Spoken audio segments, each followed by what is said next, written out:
2 महिने झालं मी जी lifestyle acquire केली आहे ती लाईफस्टाईल म्हणजे अशी, सकाळी उठायचं 6-6:30 वाजेपर्यंत उठायचं. सकाळी नंतर एक वॉर्म वॉटर घ्यायचं, वॉर्म वॉटर किंवा जशी ब्लॅक कॉफी असेल तर ब्लॅक कॉफी घ्यायची. त्यानंतर आपलं फ्रेश मस्तपैकी थोडंसं बाहेर जायचं, वॉक करायचं. घरी आल्यानंतर मग मस्तपैकी फ्रेश व्हायचं, आंघोळ विंघोळ करायची, यानंतर ऑफिसची तयारी करायची. ऑफिसला जाताना स्वतःचं सॅलड मी स्वतः मस्तपैकी एका टिफिनमध्ये कट करून घेतो. नंतर टिफिन भरून मस्तपैकी ऑफिसला गेलो की ऑफिसवरती जाताना फ्रूट्स जे भेटतील ते मी फ्रूट्स घेत होतो ॲज अ ब्रेकफास्ट म्हणून. तिथं ब्रेकफास्टमध्ये मी काही दुसरा काही घेत नव्हतो.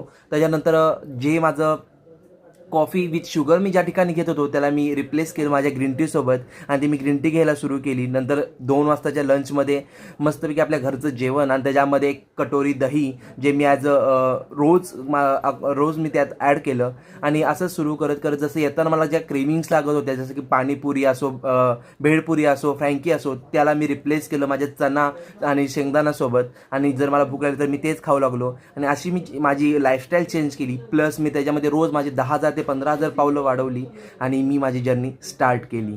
धन्यवाद.